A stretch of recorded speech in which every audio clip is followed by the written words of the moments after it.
Okay. तो हम चर्चा कर रहे थे कि ये जो दो श्लोक है, पहले श्लोक में बताया, 10वें श्लोक में, कि ऐसा साहित्य जो कि भौतिक दृष्टिकोण से परिपूर्ण है, लेकिन जिसमें भगवान के यश का वर्णन नहीं किया गया है, वो ऐसा तीर्थ वो भक्तों द्वारा उसे ग्लोरीफाई नहीं किया जाता है, सरा सराहनीय नहीं है। लेकिन ऐसे लोगों द्वारा द्वारा सराहनीय है जो भौतिक भोग में लगे हुए हैं। और दूसरा साहित्य, भले ही उसमें कोई साहित्य के दृष्टिकोण से या व्याकरण के दृष्टिकोण से वो इतना परफेक्ट नहीं भी है, लेकिन फिर भी वो साहित्य क्योंकि भगवान के यश का गान करता है। तद्वाक विसर्गो जनता का विप्लव यस्मिन प्रति श्लोकम अबध्यवत्य अपि। अबद्ध अगर वो ठीक से अ, उसको उसकी रचना नहीं भी हो, तो भी वो श्लोक, वो साहित्य बहुत ही सराहनीय है। किनके द्वारा? साधुओं के द्वारा। और इसलिए कि साधु उनको शृण्वन्ति गायन्ति गृह्णन्ति सा, वो उसको श्रवण करते हैं, गान करते हैं, लोगों को उसके बारे में चर्चा करते हैं, इस प्रकार से वो बहुत महत्वपूर्ण है। तो आगे हम चर्चा करते हैं श्लोक नंबर 12 से लेकर, और ये श्लोक नंबर 12 दोहराइए इसको।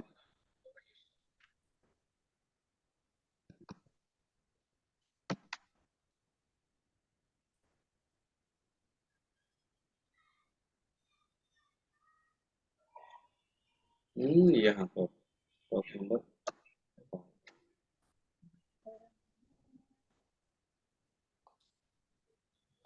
नैष्कर्म्यम् अप्यच्युत भाववर्जितम् नैष्कर्म्यमपि नष्कर्मप्यच्युतभाववर्जितम्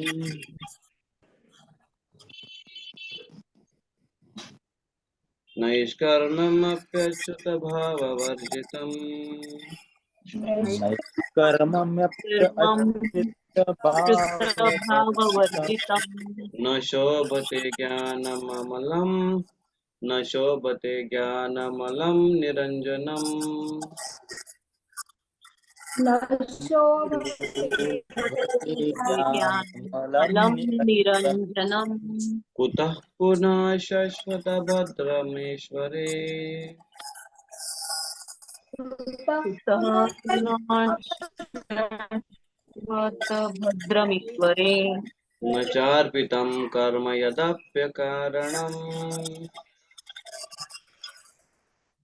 न च अर्पितं कर्म यदस्य कारणम् नैष्कर्म्यम अपि अच्युत भाव वर्जितम।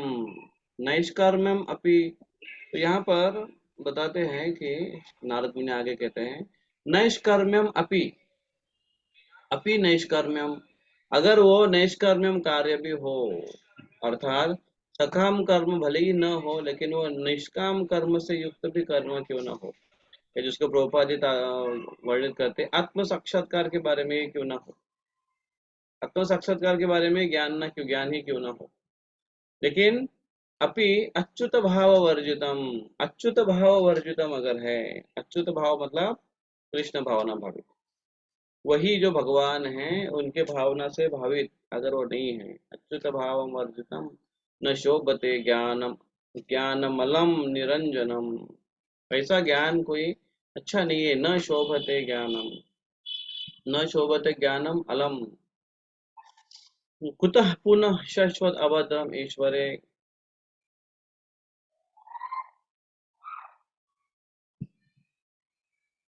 कुतः पुनः शाश्वत अभद्रम ईश्वरे न चार्पितम कर्म यद अप्यकारणम, न च अर्पितम कर्म। तो इस प्रकार से आत्म साक्षात्कार का ज्ञान समस्त भौतिक आसक्ति से रहित होने पर भी शोभा नहीं देता। यदि वह अच्युत ईश्वर के भाव से शून्य है, तो फिर उन सकाम कर्मों से क्या लाभ? यदि वे भगवान की भक्ति के लिए सकाम के काम न आ सके, और जो स्वभावतः प्रारंभ से दुख सुख दुख प्रद तथा क्षणिक है, क्योंकि भौतिक जगत का स्वभाव ही इस प्रकार से है, दुखप्रद और क्षणिक है। तो इसलिए ऐसा जो आपने लिखा है यहाँ पर, वो दुखप्रद है, अशाश्वत शाश्वत है। और उसका तो क्या, और अपने जो सकाम कर्म के बारे में लिखा है, सकाम कर्म की इच्छा करते करते धीरे धीरे धीरे धीरे व्यक्ति ऐसे स्तर पर आ जाएगा। लेकिन प्रत्यक्ष रूप से भगवान की भक्ति का वर्णन नहीं किया है, तो उसे अप्रत्यक्ष रूप से जिसका वर्णन है, क्या लाभ है उसका। यहाँ तक कि तो प्रभुपाद जी कर कहते हैं कि कोई व्यक्ति अगर भगवान या आत्म साक्षात्कार के मार्ग में भी है, प्रभुपाद जी तात्पर्य में कहते हैं आत्म साक्षात्कार के मार्ग में है, लेकिन वह निराकार ब्रह्म के विषय वैदिक साहित्य का चिंतन करने में व्यस्त है, तो उसकी भर्त्सना यहाँ पर करते हैं नारद। सकाम कर्म की बात तो छोड़ दीजिए, लेकिन कोई निष्काम कर्म में, मतलब भगवान के आत्म साक्षात्कार के मार्ग में भी है, लेकिन उसमें भी अगर डायरेक्टली भगवान के कथाओं का गान नहीं करता है, भगवान के भावना से भावित नहीं है वो, तो ऐसा ज्ञान या ऐसा कोई मार्ग भी वो त्याग दिया जाता है, जिसमें भक्तिमय कार्य, क्योंकि क्या है, जब भक्तिमय कार्य हम करने लगते हैं तो उसके साथ साथ भक्ति लता के साथ साथ बाकी भी बहुत सारे घास पौधे उगना शुरू हो जाते हैं। तो घास पौधे उगने के बाद सब हरा हरा दिखाई देता है, तो ऐसा लगता है हमको कि सब कुछ ज्यादा भक्ति लता हमारी बढ़ रही है, आगे बहुत सारे भक्ति लताएं आ गई है, ऐसा लगता है। लेकिन उसमें प्रॉब्लम ये हो जाता है कि वो भक्ति लता के साथ साथ और कुछ बढ़ने लगता है जो हमको समझ में नहीं आता।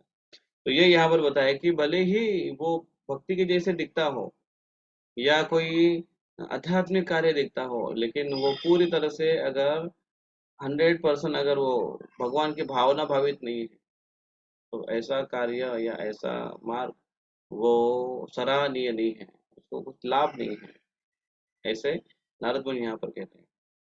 पहले हम देखो बचपन में भक्ति गीत सुनते, भक्ति गीत अभी भी कुछ भक्त सुनते हैं, अभी भी बहुत सारे लोग सुनते भी हैं।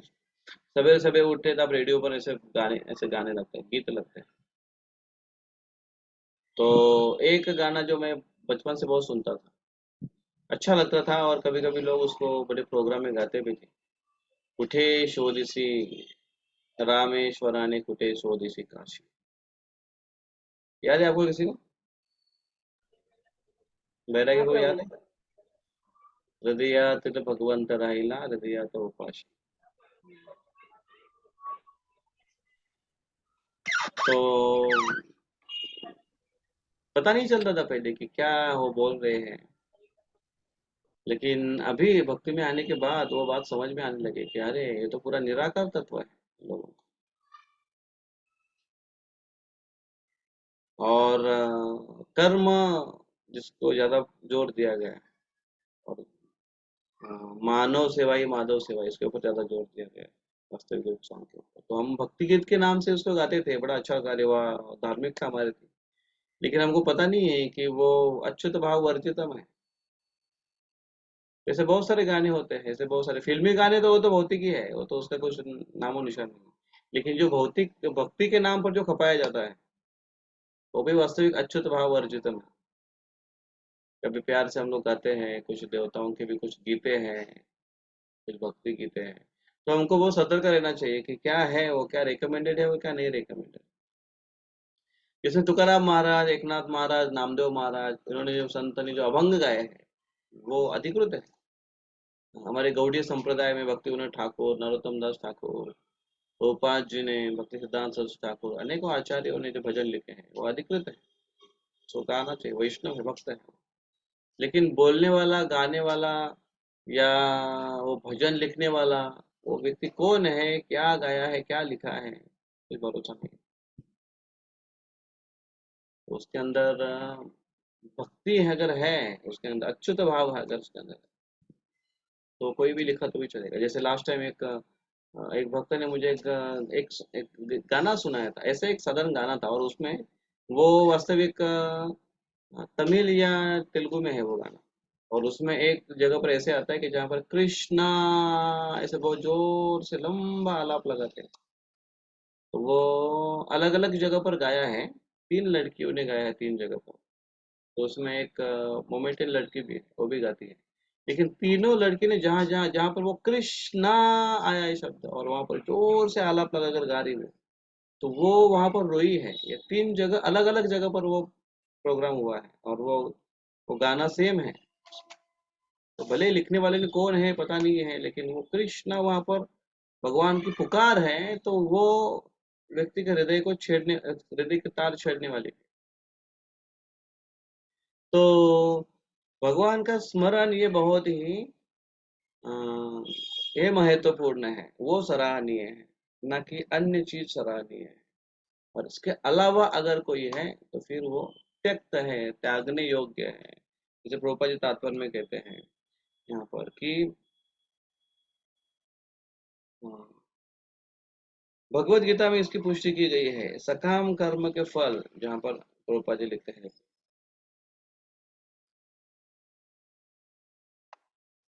कि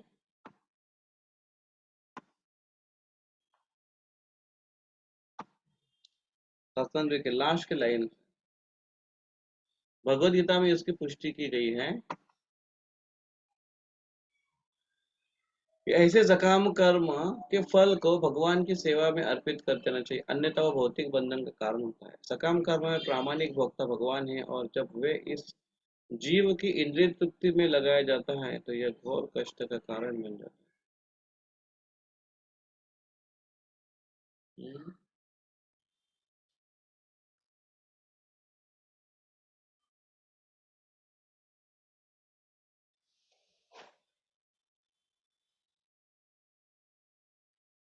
अन्यथा वो भौतिक बंधन का कारण बन जाता है। भगवत गीता में यज्ञार्थात कर्मणो अन्यत्र लोको अयम कर्म बंधन, अन्य जो भी कुछ कार्य किए जाते हैं वो बंधन का कारण बन जाते हैं। इसलिए वो कारण, वो अन्य कुछ मार्ग है, वो सराहनीय नहीं है, उसको नहीं करना चाहिए। इस प्रकार से वो श्लोक में बता।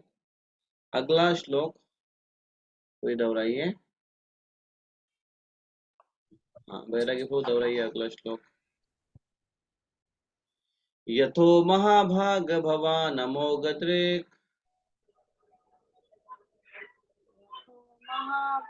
यतो महाभाग भवान अमोघदृक् शुचिश्रवः सत्यरथोदितव्रतः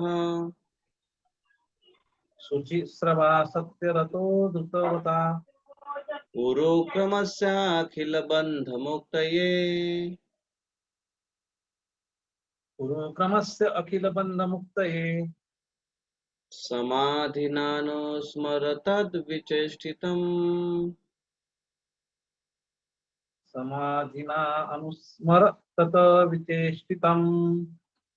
तो अभी नारद मुनि को एनकरेज कर रहे हैं, देखिए। हम्म तथो महाभाग भवान अमोघ अद्रिक, अब अमोघ अद्रिक है, महाभाग हो, इस प्रकार से कह रहे हैं। महाभाग है, महाभाग मतलब महानुभाव है आप, परम भाग्यशाली है आप। भगवान अमोघ अद्रिक, आप भगवान मतलब आप स्वतः, अमोघ अद्रिक, अमोघ अद्रिक मतलब अमोघ अद्रिक, सिद्ध दृष्टा, आप सिद्ध है, सिद्ध दृष्टि रखने वाले हैं। शुचि है, शुचि शवाह, शुचि मतलब आप पवित्र है, शवाह आप प्रसिद्ध है, फेमस है। सत्य रतो धृत व्रत, सत्य का पालन करने वाले हैं। धृत व्रत आध्यात्मिक गुण वाले हैं। उरुक्रम है, आप अलौकिक कार्य करने वाले हैं। हाँ, तो नहीं, धृतव्रत है आप, इसलिए आपने क्या करना चाहिए, उरुक्रम से अखिल बंध मुक्त, उस ईश्वर भगवान जो अलौकिक कार्य करने वाले हैं, अखिल बंध संपूर्ण जगत का बंधन से मुक्त दिलाने वाले हैं। समाधि ना अनुस्मर तत्विचेष्टितम, और आप समाधि में जाकर उसके बारे में सोच लीजिए। अनुस्मर तत्विचेष्टितम, भगवान की लीलाओं को आप जाकर ठीक से सोच लीजिए। हे व्यासदेव, तुम्हारी दृष्टि सभी तरह से पूर्ण है, तुम्हारी उत्तम ख्याति निष्कलुषित है, निष्कलुष है। तुम अपने व्रत में दृढ़ हो और सत्य में स्थित हो। अतएव तुम समस्त लोगों को भौतिक बंधन से मुक्ति दिलाने के लिए भगवान की लीलाओं के विषय में समाधि के द्वारा चिंतन कर सकते हो। इस प्रकार से आप इन भगवान के इस प्रकार से आप चिंतन करो, और चिंतन करने के बाद आपको खुद उसका अनुभव होगा, और फिर उस अनुभव से आप उसको लिखो। इस प्रकार से होने, तो आप इसके बारे में चिंतन करो, इसके बारे में सोचो, है कि नहीं, और सोचो और फिर आगे तो ध्यान करने के लिए यहाँ पर बताते हैं। अगले श्लोक में क्या बताते हैं, देखिए श्लोक नंबर 14।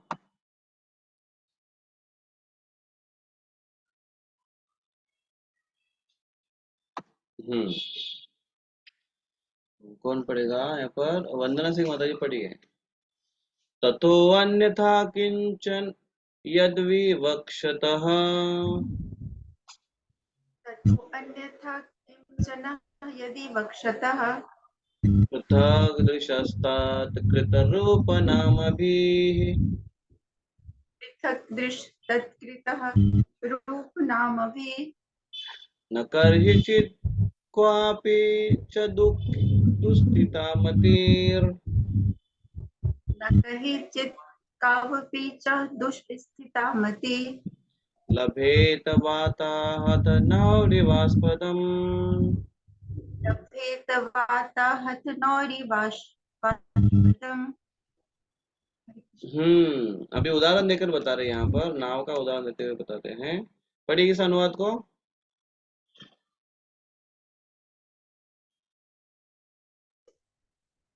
श्री भगवान से अलग दिखने वाली जिस भी वस्तु का आप वर्णन करना चाहते हो, वह विभिन्न रूपों, नामों तथा परिणामों के रूप में प्रतिक्रिया द्वारा मन को उसी प्रकार आंदोलित करने वाला है जिस प्रकार आश्रय विहीन नाव को चक्रवात आंदोलित करता है। तुम भगवान के अतिरिक्त विभिन्न रूपों, नामों तथा गुणों के रूप में जो कुछ भी वर्णन करना चाहते हो, वह प्रतिक्रिया द्वारा मन को उसी प्रकार आंदोलित करने वाला है इस प्रकार आश्रय विहीन नाव को चक्रवात आंदोलित करता है। आपने आश्रय तो दिया है लोगों को, लेकिन वो आश्रय कैसा है? वो चक्रवात का आश्रय है नाव को। आश्रय विहीन नाव को चक्रवात का आश्रय क्या करेगा? चक्रवात उसको बवंडर के साथ और जगह पर यहाँ वहां तितर बितर करेगा, घुमाते रहेगा। तो ये उसी प्रकार से जिस प्रकार से आपने सकाम कर्म कांड की विधि दी है लोगों को, वो इस विधि में इतने गोते लगाते रहेंगे, उनको वो एक कंक्लूजन पर, एक निर्णय पर नहीं आ पाएंगे कि उनको जीवन में करना क्या है, जीवन का उद्देश्य क्या है, और वो खोजते खोजते कहीं जीवन निकल ना जाए उनका, और उनके जीवन के नैया कहीं खो ना जाए इस भवसागर में। इसलिए आप उसको आपने ऐसा मार्ग दिया है। प्रभुपाद जी तात्पर्य में लास्ट लाइन में कहते हैं यहाँ पर, इस प्रकार प्रसंग से चक्रवात से विचलित नाव का उदाहरण उपयुक्त है। और क्यों उपयुक्त है? क्योंकि बहुउद्देशीय, प्रभुपाद जी आगे लिखते रहते देखिए, बहुउद्देशीय उपयुक्त बहु देवतावादी का चिंतन। देखिए यहाँ पर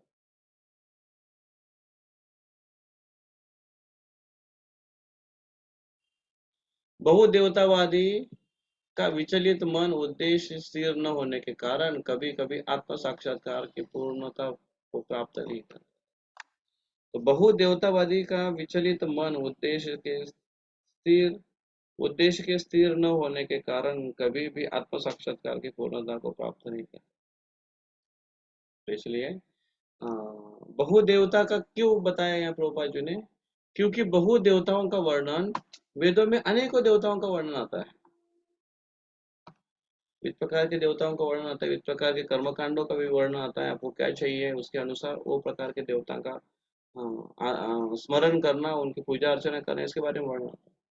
तो इसलिए वो एक जगह पर कॉन्सेंट्रेट नहीं हो पाएगा व्यक्ति, उसको एक कंक्लूजन पर नहीं आ पाएगा, उसको समझ में नहीं आ पाएगा कि क्या करना चाहिए। इसलिए पहले से लोग कंफ्यूज रहते हैं, आपने उनको और कंफ्यूज कर दिया, उनको और बहुत सारे मार्ग बताया है। जैसे कोई आपको रास्ता पूछ रहा है, बाहर से आया हुआ व्यक्ति है, वो रास्ता पूछ रहा है कि मुझे यहाँ यहाँ जाना है, तो उसका रास्ता बताइए। तो अगर हम उसको सीधा रास्ता बताने के बदले अगर हम उसको शॉर्टकट के चक्कर में या और कुछ डिटेल्स जानकारी के चक्कर में उसको और डिटेल्स अगर बताना चालू करेंगे, ये ऐसे जाएंगे, यहाँ पर ये दुकान आएगा, वहाँ पर वो आदमी खड़ा रहेगा, उधर वो ऐसे हो, और उस गली से जाओ और लेफ्ट मारो राइट मारो, ऐसा कर कर फिर आपको ये स्थान आ जाएगा, वहां पर जाओ, तो वो आदमी बेचारा कंफ्यूज हो जाएगा। उस आदमी को देख कर के अरे ये बहुत नया आदमी है, इसको क्या करना चाहिए। उस नए आदमी को देखने के बाद आप बताओगे कि देखो ऐसा सीधा जाओ, सामने हाईवे आएगा, वहां से राइट मोड़ देना, और उसके आगे वो कॉलोनी आएगा, वहां पर किसी को पूछ लो, उसके लिए आसान हो जाएगा। एक मार्ग यहाँ से वहां तक गया, वहां पर किसी को पूछा, उसने किसी का घर बता दिया, घर में पहुंच गए, इस प्रकार से। तो इसलिए नारद मुनि वो बता रहे हैं कि चक्रवात में नाव फंसने के जैसे है, क्योंकि बहुत मार्ग है वेदों में आपने दिए। अभी वो बताते हैं नारद मुनि, पहले थोड़ा सा सराहना भी की, अच्छे से उनको बताया भी गलती क्या है वो बताया भी। अभी सीधे वाक्य में थोड़े से प्रखरता से थोड़े से डांटते हुए कह रहे नारद मुनि।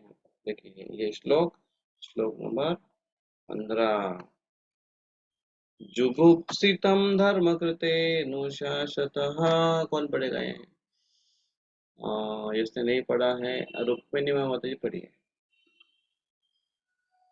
जुगुप्सितं धर्मकृते अनुशासतः जुगुप्सितं धर्मकृते अनुशासतः स्वभावरक्तस्य महान् व्यतिक्रमः स्वभावरक्तस्य महान् व्यतिक्रमः यद्वाक्यतो धर्म इति तरः स्थितो यत् वाक्यता धर्म इति तरस्थितो न मन्यते तस्य निवारणं जनः।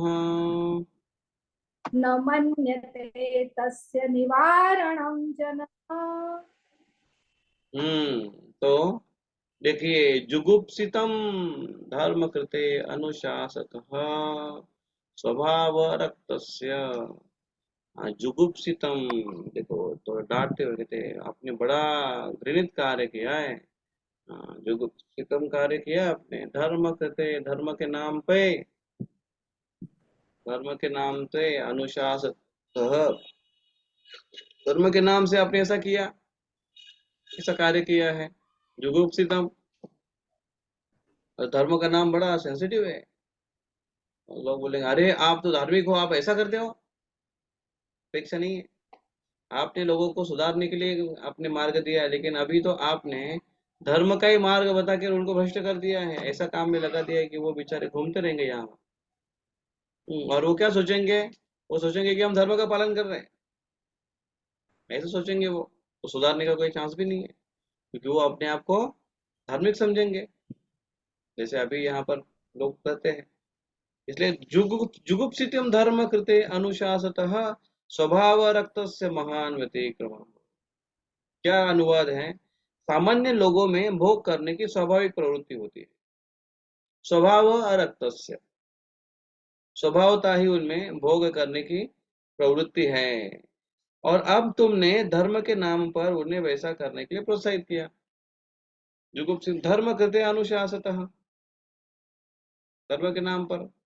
यद वाक्य तो धर्म इतरतः इतर इति तरह से तो अत्यंत घृणित तथा अत्यंत अनुचित है, क्योंकि वे लोग तुम्हारे उपदेशों के अनुसार मार्गदर्शन प्राप्त करेंगे, अतः वे ऐसे कार्यों को धर्म के नाम पर ग्रहण करेंगे और निषेधों की परवाह न करेंगे। न मन्यते तस्य निवारणम जनः, न मन्यते तस्य निवारणम जनः, निषेध के बारे में वो सोचेंगे नहीं, करने के बारे में जो कहा है वो उसको करने के लिए लगेंगे। क्यों?